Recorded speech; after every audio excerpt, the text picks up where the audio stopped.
I thought I was giving my mother the one gift she could treasure forever. I never imagined that a single forgotten branch on a family tree would become the first crack in a marriage that had lasted more than 40 years. Looking back now, I sometimes wonder whether families are built from love, memories, or simply the stories people agree not to question. My name is Alicia Barker, and for most of my life I believed our family was the kind other people quietly admired. My mother, Helen, had spent nearly 3 decades teaching elementary school before retiring. She had the kind of calm voice that could settle a crowded room without ever asking for silence. My father, Jay Barker, had recently stepped down after years as principal of a respected public high school outside Harrisburg, Pennsylvania. Neighbors waved when he walked the dog. Former students still stopped him in grocery stores to thank him for believing in them. Their marriage had become something people pointed to whenever conversations drifted toward lasting love. Whenever anniversaries came around, relatives joked that my parents had forgotten how to argue. I smiled along because I believed it too. As my mother's 64th birthday approached, I wanted to give her something no one else could buy. Working as an archival librarian had turned me into the kind of person who could spend hours reading faded newspapers or comparing handwritten records simply because one date looked slightly different from another. Genealogy had started as a hobby years earlier, but over time it became something much more meaningful. Every census page, marriage certificate, military registration, church ledger, and obituary felt like another puzzle piece connecting ordinary people across generations. My mother loved family history. Whenever we visited relatives during Thanksgiving or Christmas, she could tell stories about great-grandparents I had never met as though they had only stepped outside for a moment. She remembered birthdays, anniversaries, recipes, and little family traditions everyone else had forgotten. So I decided to build her the most complete digital family tree our family had ever seen. I wanted photographs, newspaper clippings, handwritten recipes, scanned letters, military service records, cemetery maps, birth certificates, marriage licenses, and every branch reaching back as far as public records would allow. I imagined unveiling it during her birthday dinner while cousins gathered around a large screen, watching names and faces unfold across generations. I wanted her to see that every story she had protected over the years would continue long after all of us were gone. For months, every evening after work became part of my secret project. I visited county archives, requested historical documents, searched online databases, and drove across neighboring counties whenever records hadn't been digitized. Some weekends I spent 6 or 7 hours inside quiet historical societies where volunteers seemed delighted that someone under 40 actually cared about local history. Most discoveries were exactly what I expected. Great-grandparents who had owned small farms. Uncles who served overseas. Marriage certificates with faded signatures. Tiny newspaper announcements celebrating anniversaries from decades ago. Everything fit together neatly, almost beautifully. Until one Tuesday evening changed everything. I had been comparing county birth indexes with church baptism records from the early 1980s because one database contained several spelling inconsistencies. That kind of mismatch happened often enough that I barely noticed at first. Then one record caught my attention. It listed a father named Jay Barker. That alone meant nothing. There were plenty of men with that name across Pennsylvania. But the age matched my father's birth year almost exactly. The county was only about 40 miles from where my parents were living before they married. I leaned closer to the monitor and reread every line. The mother's surname meant nothing to me. Neither did the child's last name. What bothered me was that every other identifying detail seemed strangely possible. I opened another database. Then another. Instead of disproving the record, each search quietly reinforced it. A church registry listed the same father's full name. An archived local newspaper mentioned the child's baptism several weeks later. A city directory placed someone named Jay Barker in that same community during the exact period before my parents' wedding. I pushed my chair back and laughed softly at myself. It had to be coincidence. Public records were full of duplicate names. People made mistakes. Clerks misspelled information. Databases imported old handwriting incorrectly all the time. I reminded myself of that as I made another cup of coffee. But something wouldn't let me close the browser. I enlarged the scanned baptism record one more time. Near the bottom sat the father's handwritten signature. My breathing slowed. The letters curved exactly the way my father's signature always had. The long stroke beneath the last name.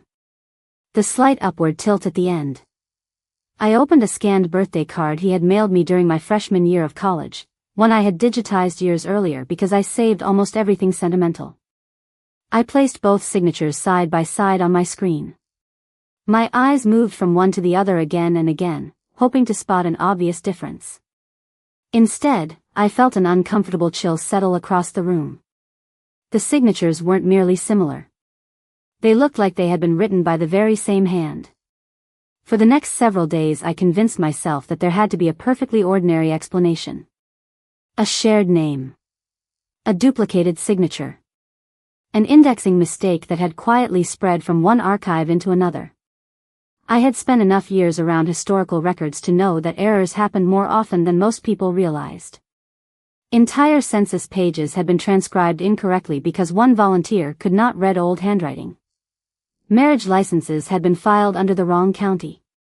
Birth certificates occasionally listed incomplete information when families moved shortly after delivery. I wanted this mystery to become one more harmless clerical error. Instead, every document I uncovered made that explanation harder to believe. I stopped mentioning my genealogy project whenever I visited my parents. My mother remained blissfully excited about her upcoming birthday celebration. She kept asking whether I needed any old family photographs from the attic, smiling every time she guessed another small detail about my surprise. I would laugh, tell her not to spoil it, and quietly change the subject before she could ask how much progress I had made. Watching her excitement made me even more determined not to mention the strange records until I understood what they actually meant. My father, however, slowly became different. It was not dramatic enough for anyone else to notice, but I noticed because I had known him my entire life. Whenever I opened my laptop during Sunday dinners, his eyes drifted toward the screen before he caught himself looking away. If my mother stepped into the kitchen for more coffee, he casually asked how my research was coming along. His questions sounded friendly, yet they always ended the same way. You know, those old records can be unreliable. The first time he said it, I agreed. The second time, I thought it was coincidence. By the fifth or sixth reminder, it no longer sounded casual. It sounded rehearsed. I began expanding my search beyond digital databases. During lunch breaks I requested county property records. After work I drove to neighboring archives where volunteers retrieved boxes that had not been opened in years. One retired archivist showed me shelves filled with church membership books dating back almost a century. Another helped me locate newspaper reels that had never been scanned into online collections. Most afternoons ended with dusty fingertips and another notebook page filled with dates, addresses, and cross-references.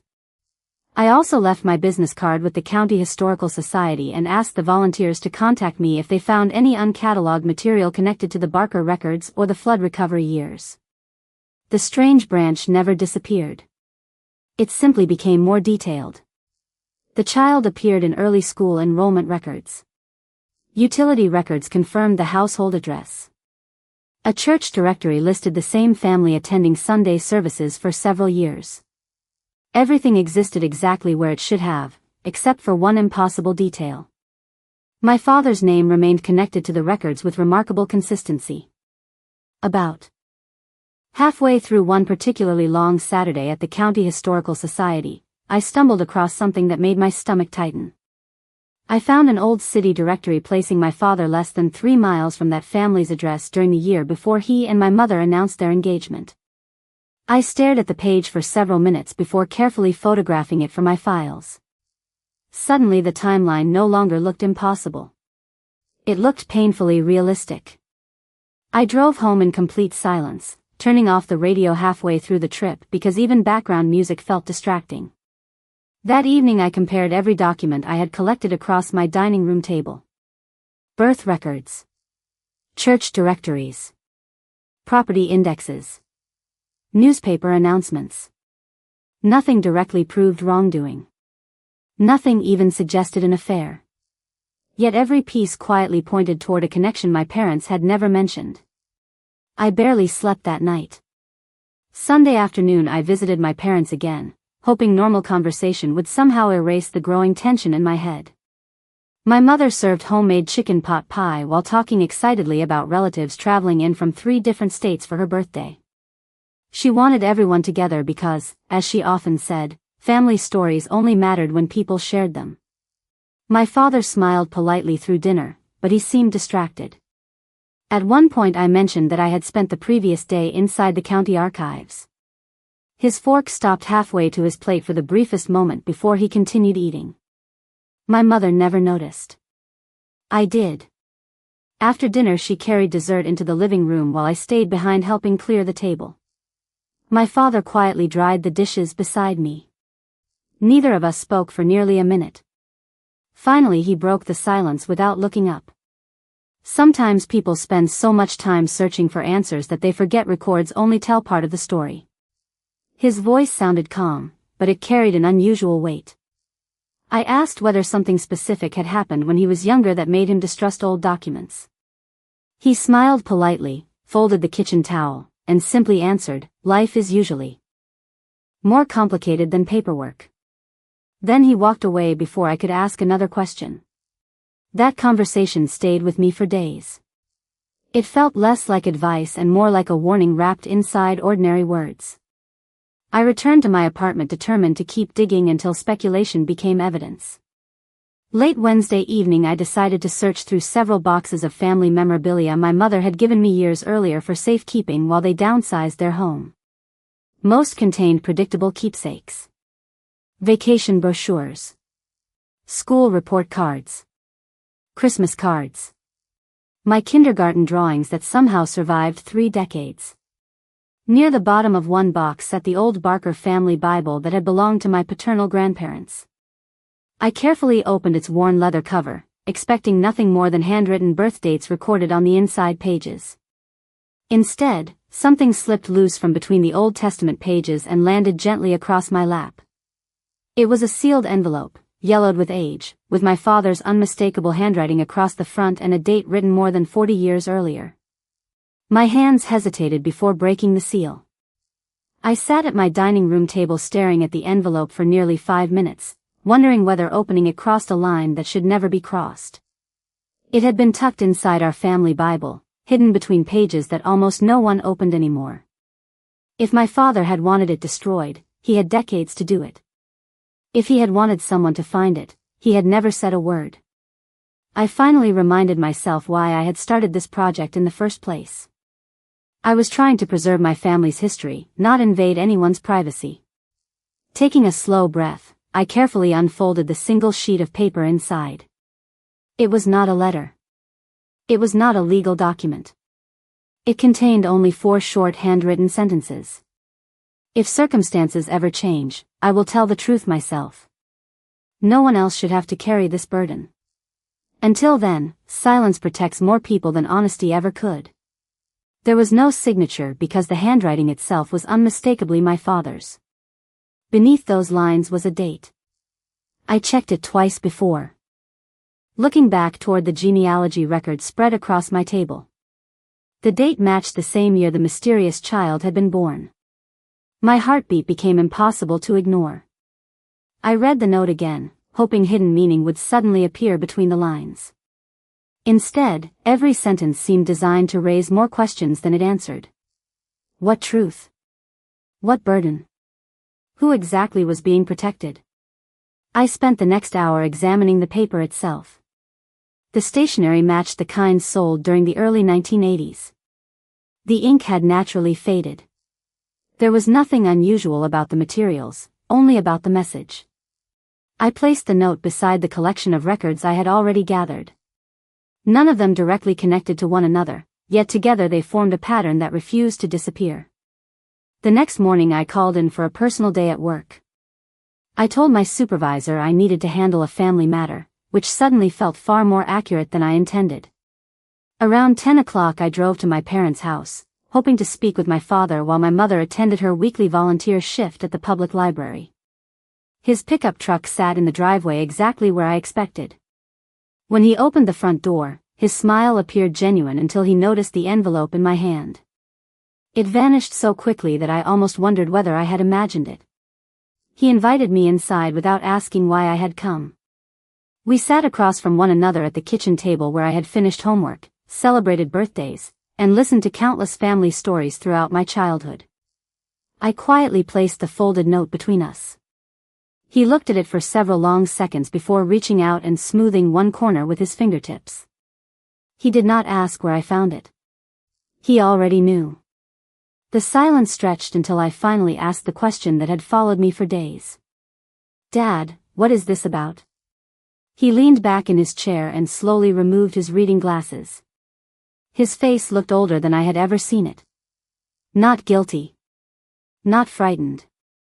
Just tired. He answered with a question of his own. "Has your mother seen any of this?"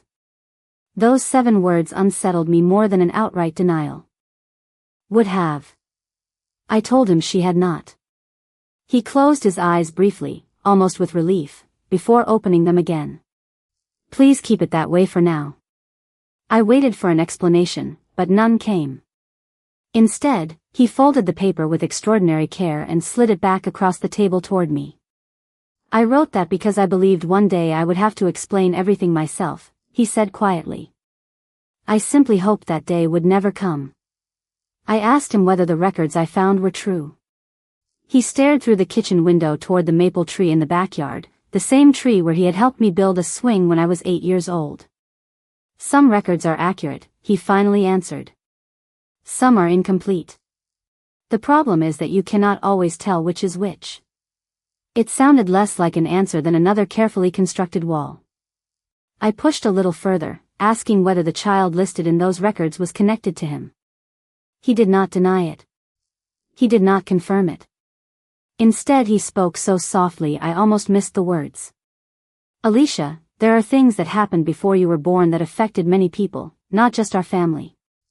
Once certain doors are opened, they cannot be closed again." I told him I deserved the truth. He nodded almost immediately. "You do. Your mother does too.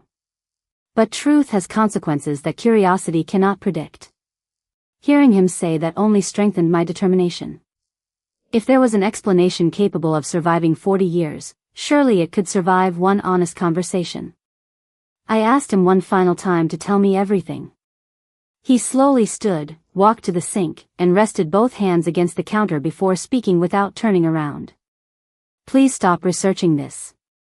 Finish your birthday gift another way. Let the past remain where it belongs." His voice never rose. There was no anger. Only quiet pleading. I realized then that whatever had happened all those years ago still weighed heavily enough that even discussing it caused him visible pain. Yet asking me to stop was impossible. I had already crossed too many unanswered questions to walk backward now. I left the house with the envelope still tucked safely inside my bag, more convinced than ever that the mystery reached far beyond a forgotten family secret. 2 days later, just before closing time at the library where I worked, my office telephone rang from an unfamiliar local number. I almost let it go to voicemail. Instead I answered, expecting another routine records request. An elderly woman's calm voice asked, "Is this Alicia Barker? A volunteer at the County Historical Society gave me your card after you asked about the Barker records from the flood recovery years." When I said yes, she paused for a moment before adding words that made every hair on my arm stand up. "I have been waiting almost 40 years for someone from your family to start asking these questions. I think it is finally time we talked." I wrote the unfamiliar phone number on a sticky note before calling it back from my apartment that evening. The woman answered after the second ring, her voice steady despite sounding well into her 90s. She introduced herself as Casey Glenn and explained that she had retired many years earlier after volunteering for the County Historical Records Office. She did not waste time asking who I was or why I had called. Instead she said something that immediately caught my attention. "If you have been looking at records from the flood years, you are probably finding pieces that do not seem to fit together." My pulse quickened. I asked how she knew what I had been researching.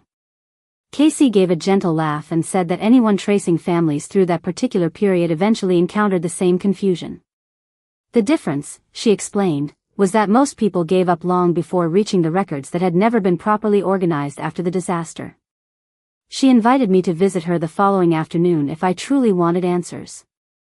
Her home sat in a quiet neighborhood about 45 minutes outside Harrisburg, surrounded by mature oak trees and carefully tended flower beds. Nothing about the modest brick house suggested extraordinary secrets. Casey herself greeted me at the door with remarkable energy for someone who had recently celebrated her 90th birthday. Framed photographs filled the living room, along with shelves crowded by local history books and neatly labeled binders. After offering coffee, she walked directly to a small desk near the window where several archival storage boxes were stacked in perfect order. I kept copies of certain working notes after I retired, she explained. Not because they were confidential. They simply never made it into the official collection, and no one ever asked for them. She carefully opened one box and removed several aging folders filled with handwritten logs, photocopies, and typed correction sheets. She spread them across the dining room table with the same careful precision I used in the archives. You should understand the situation before drawing conclusions about your parents, she said. 42 years ago this county experienced one of the worst spring floods in its history. Several government offices had to move records in a hurry. The hospital transferred maternity files. Churches relocated baptism registers. The courthouse temporarily stored documents in different buildings while repairs were completed. Thousands of pages passed through countless hands within only a few weeks. She paused long enough for me to absorb the scale of what she described. Then she slid one handwritten intake log toward me. The transfers were completed remarkably well considering the circumstances. But remarkable is not the same thing as perfect. As I studied the pages, I noticed names crossed out, corrected addresses, replacement file numbers, and handwritten notes directing clerks to reconcile duplicate entries later. Casey pointed to several examples where families with similar surnames had accidentally been assigned overlapping reference numbers before the mistakes were discovered. My confidence in the official records began to shift. Halfway through the afternoon, Casey opened another folder that contained handwritten correction reports prepared several weeks after the flood. This, she said quietly, is where the real confusion began. I leaned closer. The reports documented dozens of delayed amendments made after scattered records had finally been reunited. Some birth registrations required updated hospital information. Church records occasionally corrected parents' addresses after paperwork surfaced from temporary storage. Nothing suggested fraud. Everything suggested exhausted employees trying to rebuild an accurate filing system under difficult circumstances. Then Casey placed one specific page directly in front of me. This is the one I remembered when you mentioned your family name. My eyes immediately found the words J. Barker written near the middle of the page. My stomach tightened. Beside his name appeared references to multiple file corrections completed within the same month. Yet the notes did not describe secret relationships or hidden children. They described conflicting source documents that required manual verification because records from different offices no longer matched one another. Casey explained that several families spent months trying to correct simple administrative mistakes caused by misplaced paperwork. Some errors were fixed completely. Others lingered for years because no one realized duplicate information remained inside separate filing systems. I felt both relieved and even more confused than before. If the mysterious branch originated from record confusion, why had my father reacted with such visible fear? Why had he written that strange note promising to tell the truth someday? Casey seemed to sense my thoughts before I spoke them aloud. Paperwork can create misunderstandings, she said softly. People create the silence that follows. She reached into the final folder and removed one last document unlike the others. It was an intake sheet containing handwritten annotations from a temporary records office established during the flood recovery. Near the bottom margin someone had added several names connected to follow-up appointments and file reviews. One name stopped me cold.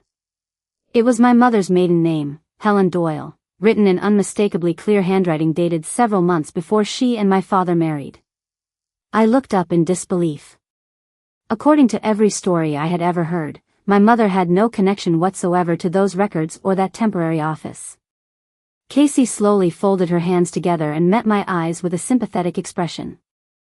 "Your mother was there," she said. "Not as a patient and not because of your father.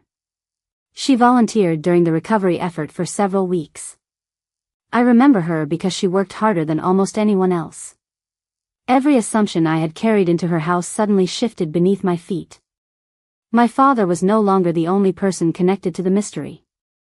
Somehow my mother had been standing in the middle of it from the very beginning, and she had never mentioned a single word about it. Driving home from Casey Glenn's house, I replayed every sentence she had spoken until they began to blur together. My father had clearly known something. My mother had quietly stood inside the same story decades earlier. Yet neither of them had ever mentioned volunteering during the flood recovery or the confusion surrounding those records. I had spent my entire childhood believing that my parents met, fell in love, married, and simply moved forward like every ordinary family. Now it seemed there was an entire chapter they had carefully removed from the book. I waited 2 days before speaking to my mother because I wanted enough time to separate facts from assumptions. Casey had given me copies of several public documents, but they only proved that Helen Doyle had volunteered at the temporary records office. They did not explain why she and my father had remained silent for 40 years. Late Friday afternoon I stopped by my parents' house knowing my father attended a monthly luncheon with several retired educators. My mother welcomed me inside with her usual smile and immediately asked whether I had finally finished her birthday surprise. I almost answered automatically, but the words refused to come. Instead, I asked whether we could sit on the back porch for a while. The warmth in her expression slowly gave way to curiosity. We carried iced tea outside and settled into the same wicker chairs where we had spent countless summer evenings talking about work, books, and family. For several minutes neither of us spoke. Finally I placed copies of the records on the small table between us. My mother glanced down, and I watched the color drain from her face. She did not ask where I found them. She did not pretend she had never seen those names before. Instead she quietly whispered, "So you found Casey?" I nodded. She closed her eyes for a moment and let out a long breath that sounded less like surprise than resignation. "I always wondered whether someone would eventually put those pieces together," she said. I asked the question that had followed me since leaving Casey's house. "Why were you there?" She wrapped both hands around her glass before answering. During her final year of college, shortly before she became engaged to my father, she volunteered through a local community relief program after the flood damaged several public buildings. The county needed extra people to help organize files, contact families, and sort paperwork while permanent offices reopened. She spent nearly 3 weeks assisting clerks who worked from temporary locations. At first, everything seemed routine. Then discrepancies began appearing. Birth records did not match hospital logs. Baptism records listed different addresses than county files. Some families received notices intended for entirely different households. My mother explained that most mistakes were corrected without lasting consequences, but a handful proved incredibly difficult because multiple records had already been copied into different systems before anyone realized they conflicted. Around the middle of her volunteer assignment, she and several experienced clerks noticed one particularly complicated group of files involving overlapping family information. My father had been helping his church deliver donated supplies, transport boxes of displaced records, and assist families with temporary verification forms. During one of those shifts, he signed a cover sheet as a witness while helping an affected family confirm its address and church membership. In the confusion of the recovery, that signed sheet was mistakenly attached to another family's baptism file and later indexed as though Jay were the child's father. Once the same incorrect information was copied into a replacement church ledger and the county's reconstructed index, several separate records appeared to confirm a relationship that had never existed. That detail stopped me cold. I had assumed my father discovered the confusion years later. Instead, he had been standing near the center of it almost from the beginning. Did he try to fix it? I asked. My mother answered immediately. Yes. He wanted every mistake corrected, no matter how long it took. Her voice softened as she looked across the backyard. I was the one who asked him not to. Hearing those words felt almost impossible. My mother had always taught me that honesty mattered, even when it was uncomfortable. I struggled to reconcile that lesson with what she was telling me now.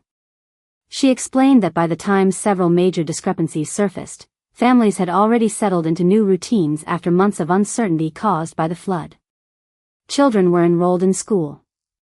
Medical files had been transferred. Insurance claims had been processed. Correcting every lingering inconsistency risked reopening situations that had finally stabilized. County supervisors instructed every volunteer not to contact affected families independently while the official review remained open. They promised that trained staff would continue reconciling the remaining cases, although no one could say how long the process would take. My father believed every family deserved answers as soon as reliable evidence existed.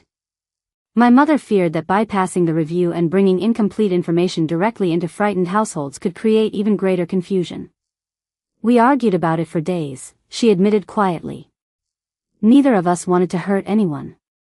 We simply disagreed about what would cause the least harm.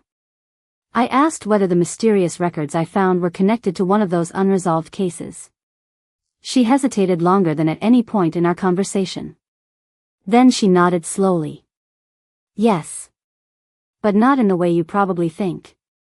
Before I could interrupt, she continued.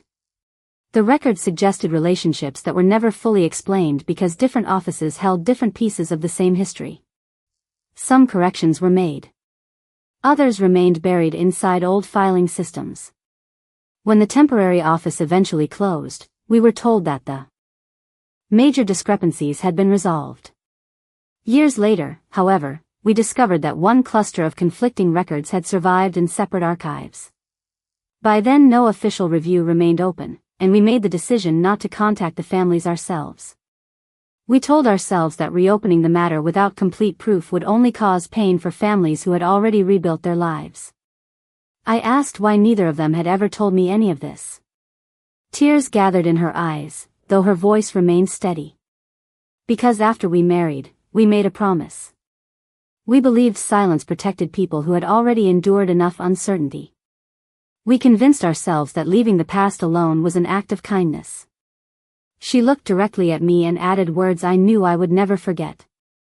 Alicia, sometimes people mistake peace for honesty. Neither of us spoke for nearly a minute. The afternoon breeze carried the familiar scent of freshly cut grass through the yard, making the moment feel strangely ordinary despite everything we had just discussed. Finally, I asked the question that still remained unanswered. If this was only about confusing records, why did Dad write that note about carrying a burden? My mother lowered her eyes toward the papers on the table. Because there was one family we never stopped thinking about. She reached into the folder, turned over one photocopied page, and pointed toward a handwritten address I had barely noticed before. I checked on them once, years later, she admitted. They were still living there. I followed her finger to the address, quickly recognizing the town from my earlier research. Then she quietly added, Alicia, the woman connected to those records has spent decades living less than 30 miles from us, and I do not think she ever learned why her family's history never made complete sense. For the first time since beginning my mother's birthday project, I stopped thinking like an archivist and started thinking like a daughter. Every document I had collected suddenly carried a human face behind it. Somewhere less than 30 miles away lived a woman whose family history had never fully made sense, while my parents had spent 4 decades believing silence was the kinder choice. I understood why they had struggled with that decision, but understanding it did not answer the question that refused to leave me alone. Did the people most affected ever have the opportunity to decide for themselves whether they wanted the truth? My mother never asked me not to continue. She simply looked exhausted, as though admitting the past existed had already lifted part of a weight she had carried for years. Before I left that afternoon, she quietly handed me one more piece of information. Her name is Fiona Horton, she said. That is the name I remember from the records. I drove home and spent the evening searching public databases with far more caution than before. Unlike my earlier research, I was no longer trying to prove anyone had done something wrong. I wanted to understand how one family had lived with unanswered questions for decades. It did not take long to find Fiona Horton. She was listed as a pediatric nurse at a regional children's hospital. Public information showed she had lived in the same county for many years, volunteered with several community health programs, and frequently participated in local charity events. Nothing about her life suggested hidden scandal or bitterness. If anything, she seemed deeply rooted in her community. That made the silence surrounding her family history feel even heavier. I debated for 2 days before contacting her. I drafted 3 different messages before deleting all of them. Every version sounded either too vague or far too alarming. Finally, I wrote a simple email introducing myself as someone researching local genealogy who believed we might have overlapping historical records. I offered to meet only if she felt comfortable doing so and made it clear there was no urgency or obligation. I expected days of silence. Instead, my phone rang the very next evening. Fiona's voice carried equal parts curiosity and caution. She thanked me for reaching out and admitted that my message immediately caught her attention because she had spent years trying to understand inconsistencies in her own family records. Every time I think I have solved it, she said, another document contradicts the last one. Hearing those words sent a chill through me. We agreed to meet Saturday morning at a quiet coffee shop halfway between our homes. The moment she walked through the door, I realized how ordinary this meeting really was. She smiled warmly, ordered tea instead of coffee, and apologized for arriving 3 minutes late because traffic near the hospital had been heavier than expected. She looked nothing like the mysterious figure I had imagined while studying faded records. She looked like someone who had simply lived an honest life while carrying unanswered questions. We spent nearly an hour comparing copies of documents without discussing theories. Birth registrations. Church records. School enrollment forms. Family photographs. Fiona pulled a neatly organized binder from her bag that looked remarkably similar to my own genealogy files. At one point we both laughed softly after discovering we used the exact same color coding system for uncertain sources. The shared humor lasted only a moment before another realization replaced it. The contradictions extended far beyond a single family. Midway through our conversation, Fiona opened a plastic sleeve containing letters exchanged years earlier with county offices requesting clarification about conflicting records. Several responses politely acknowledged discrepancies but explained that original documentation from the flood recovery period remained incomplete. She told me her late mother had spent years wondering why certain official papers never aligned with family memories. They eventually accepted that the answers had probably been lost forever. Looking at those letters, I suddenly understood something I had completely overlooked. The mysterious branch in my family tree did not point toward one hidden relationship.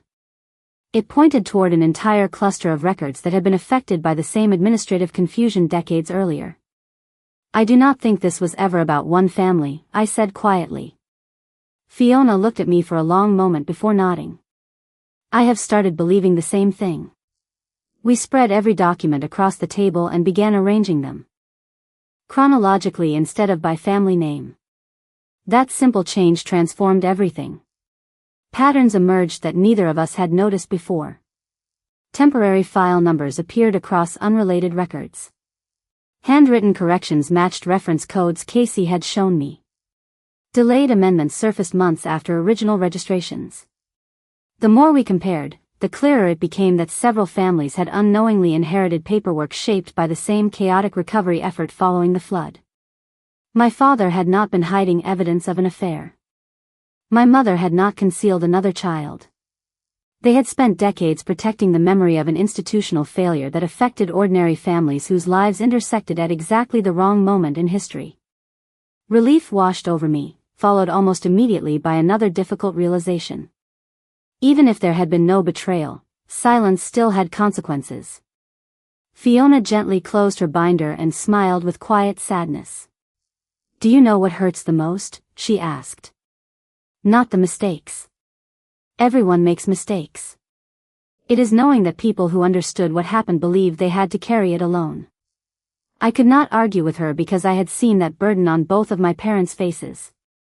As we prepared to leave, I hesitated before asking one final question. "Would you ever be willing to meet my parents?"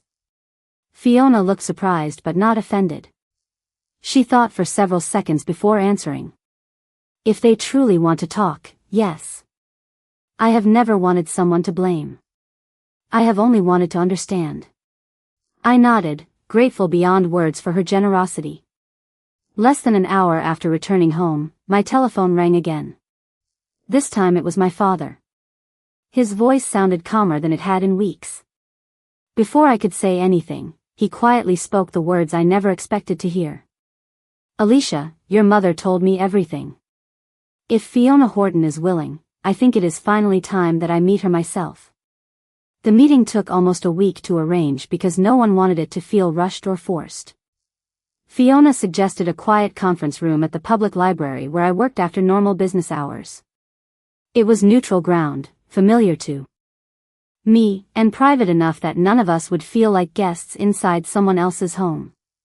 When Saturday finally arrived, I unlocked the room nearly 30 minutes early even though everyone else planned to arrive on time. I arranged a pitcher of water, several coffee cups, and a stack of blank notepads that none of us would probably use.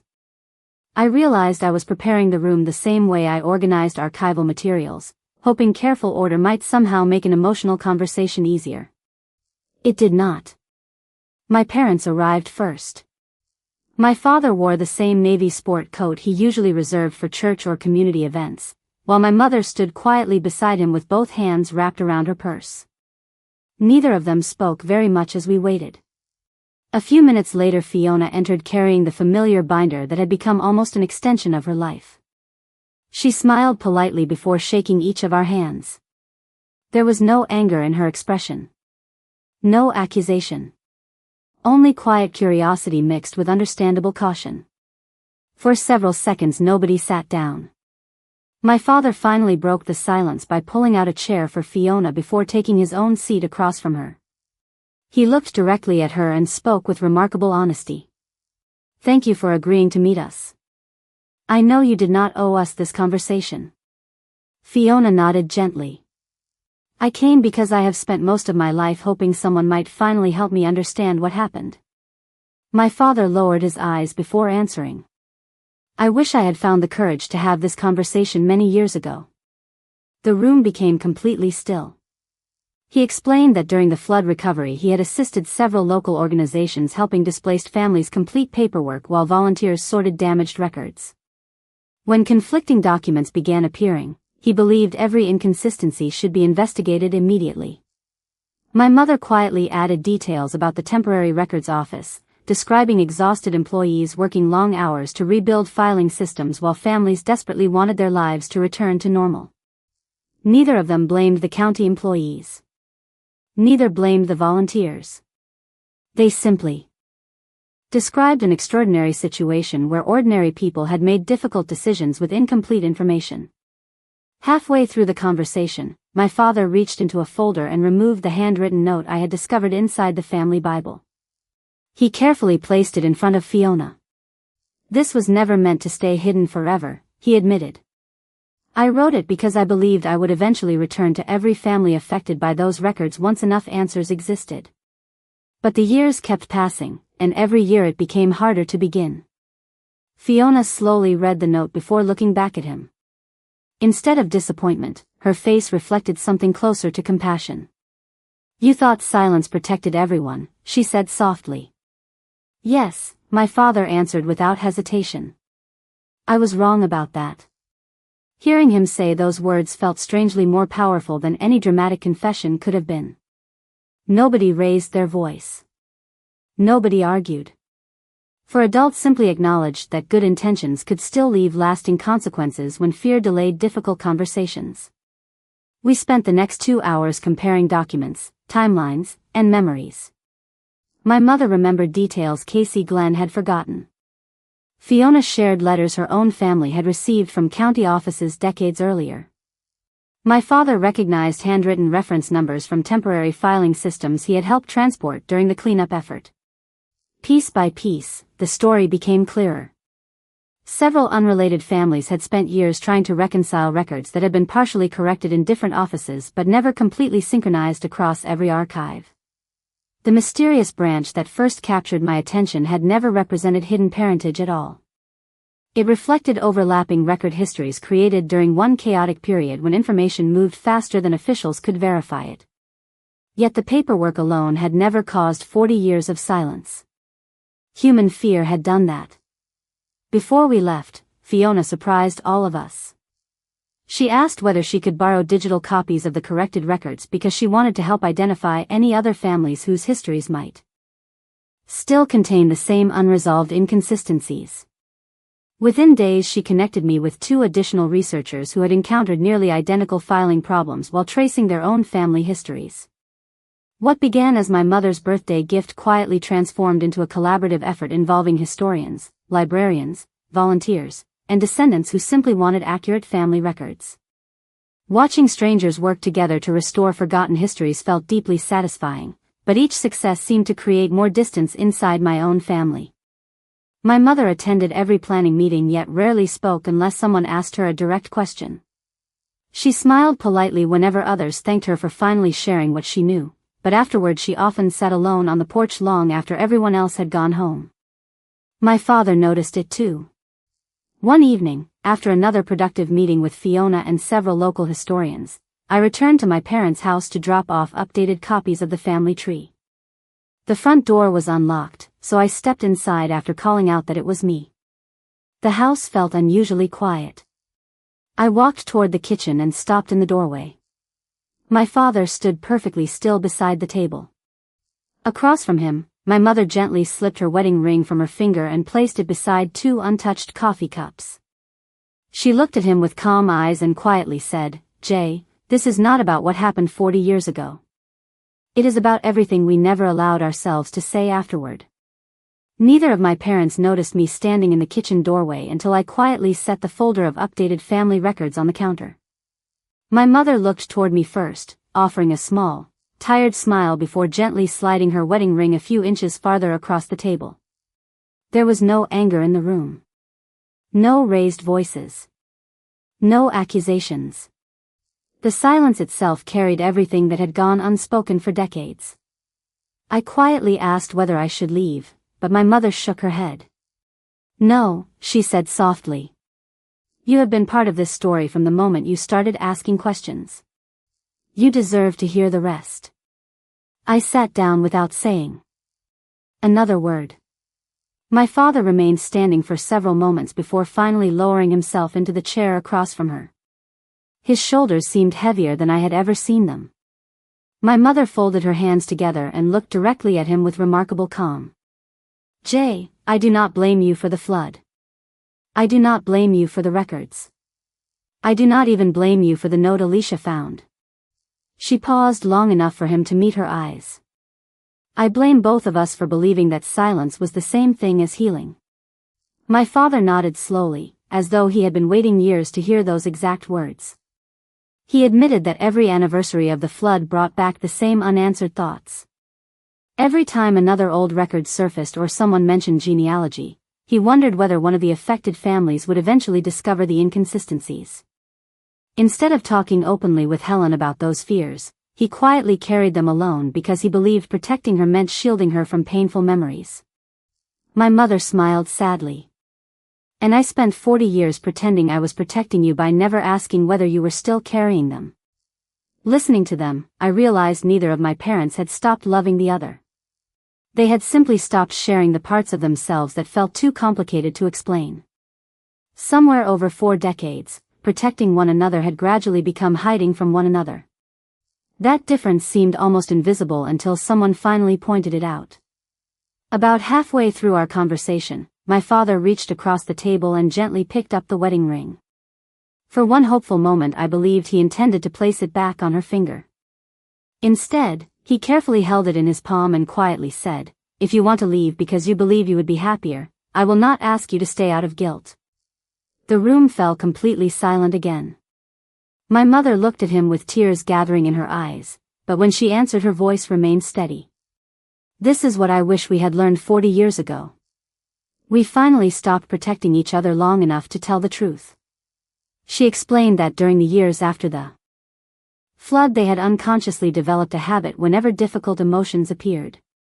One of them would suggest letting the past remain buried, and the other would agree because neither wanted to reopen old wounds. That pattern slowly expanded beyond the flood itself. They stopped discussing disappointments because they did not want unnecessary arguments. They avoided talking about regrets because they wanted to remain grateful for the life they had built. Even ordinary frustrations quietly disappeared instead of being resolved. From the outside they looked like the perfect couple because almost nobody ever saw them disagree. Inside the marriage, however, they had gradually become experts at avoiding conversations that mattered most. My father admitted something that surprised all of us. "I cannot remember the last time I told you I was afraid," he said to my mother. "Not because I stopped feeling fear. Because I convinced myself that saying it aloud would only burden you." She reached across the table and gently squeezed his hand. "And I cannot remember the last time I admitted I felt lonely while sitting beside you." Hearing those words was somehow more heartbreaking than discovering any hidden family secret could ever have been. There had never been betrayal. There had simply been two decent people making the same well-intentioned mistake for 40 years. During the following week they met with a marriage counselor, not because they expected to repair everything, but because they wanted to understand what had happened to them with honesty rather than blame. After several sessions they invited me to lunch. They sat together comfortably, laughed at familiar stories, and even finished each other's sentences the way they always had. For a brief moment I wondered whether everything might return to normal after all. Then my mother gently reached across the table and took my hand. "Your father and I have made a decision," she said. "We are going to separate peacefully." I stared at both of them, waiting for someone to explain that this was temporary or that counseling had uncovered another solution. Instead, my father smiled with quiet acceptance. "We are not ending our marriage because we stopped respecting each other," he said. "We are ending it because we finally became honest enough to admit that we grew into different people while pretending everything was fine." My mother nodded. "Sometimes loving someone also means recognizing that neither of you should spend the rest of your life living inside a version of yourselves created by old promises."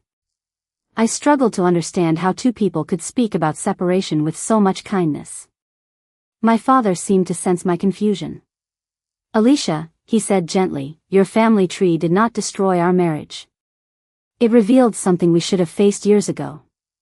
A few days later, while final preparations continued for my mother's 64th birthday gathering, I assumed she would quietly cancel the presentation I had spent months creating. Instead, she telephoned me the night before the celebration. Her voice sounded lighter than it had in weeks. "Bring the completed family tree tomorrow," she said. "Do not hide a single correction or remove the research notes explaining what happened. I want everyone to see the whole story exactly as it belongs." The dining hall at the local community center filled with familiar voices long before my mother arrived. Cousins greeted one another with warm hugs.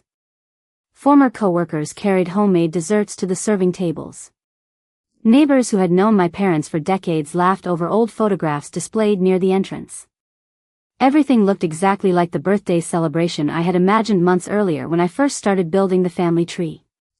Yet I knew that almost every person in the room was about to witness something very different from what any of us had originally planned.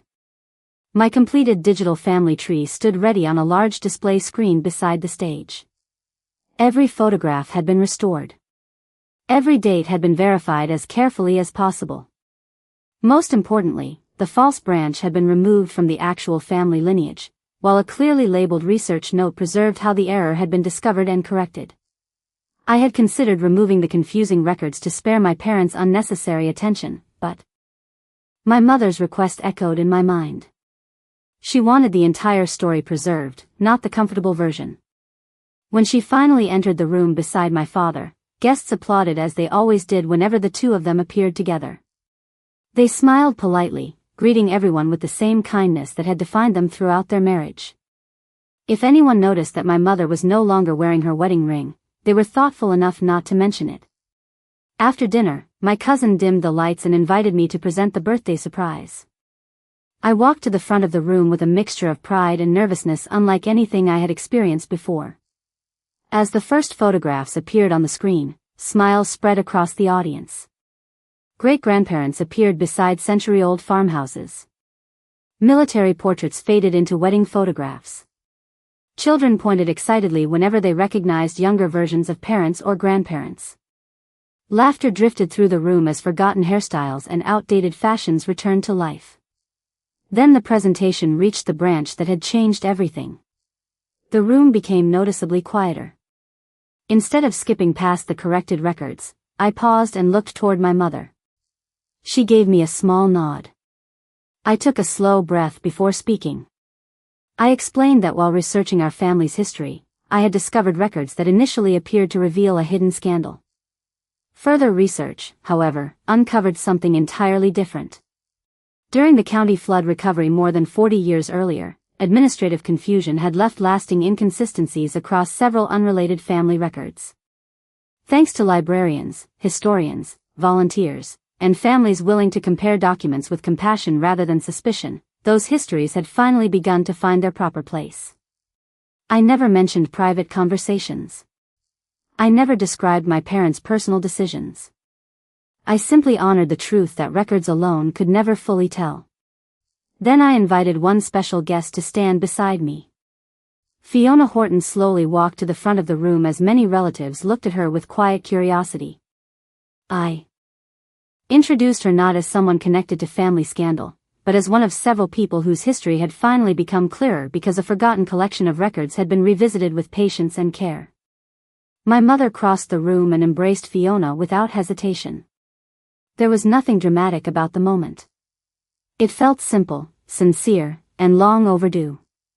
My father joined them a few seconds later. He thanked Fiona publicly for her generosity and grace, admitting that he had once believed silence protected everyone involved. I understand now, he said calmly, that kindness and honesty do not have to stand on opposite sides of the same conversation. The applause that followed did not celebrate perfection. It celebrated courage.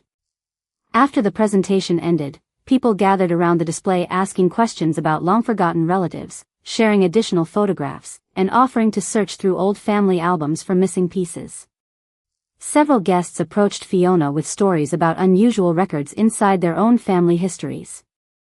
Others exchanged contact information with local historians who had helped verify documents. Watching those conversations unfold, I realized that my birthday gift had quietly become something much larger than a single family tree. It had become an invitation for people to preserve stories before they disappeared. Later that evening, after most guests had gone home, my parents and I stood together near the nearly empty hall. The decorations were coming down. Chairs were being folded. My mother looked at the illuminated family tree one last time before turning toward my father. "Thank you," she said softly. Not because everything turned out the way we imagined 40 years ago, but because we finally stopped hiding from the truth. My father smiled with quiet gratitude. "Thank you for sharing those 40 years with me." They embraced gently, not as a husband and wife trying to begin again, but as two people honoring a meaningful chapter that had reached its natural conclusion with honesty instead of bitterness. In the months that followed, they peacefully separated while remaining close friends, devoted parents, and trusted companions whenever our family gathered. Fiona continued working with me and several local archivists to help identify additional record inconsistencies from the flood years. Casey Glenn attended one of our historical presentations as the guest of honor, smiling proudly as younger volunteers carried forward work she had once feared would be forgotten. As for me, I completed my mother's family tree exactly as she requested. I removed the false branch from our actual family lineage, but I preserved it in the project's research notes as part of the record correction history. Beside it, I added a simple explanation that every correction represented careful research, shared understanding, and the willingness to revisit history with compassion. Looking at the finished project today, I no longer see a false branch that ended a marriage. I see the branch that reminded everyone involved that truth, even when delayed, can still make room for dignity, forgiveness, and peace. Perhaps that is why family history continues to matter long after names and dates fade from memory. It is rarely about proving that people lived perfect lives. More often, it quietly reminds us that every family carries moments of uncertainty, difficult choices, and conversations postponed for reasons that once seemed understandable. Sometimes the greatest gift we leave behind is not a flawless story but an honest one. There are moments when protecting someone can slowly become avoiding the very conversations that allow relationships to keep growing. This journey gently suggests that compassion and truth do not always compete with one another. When they finally meet, they can create understanding that neither could have achieved alone. Thank you for spending this time with our family. I would truly enjoy hearing your thoughts after listening to this story. If you found yourself in Alicia's place, or in Helen and Jay's place, how would you have balanced protecting the people you loved with telling a difficult truth, and what would that decision have meant to you years later?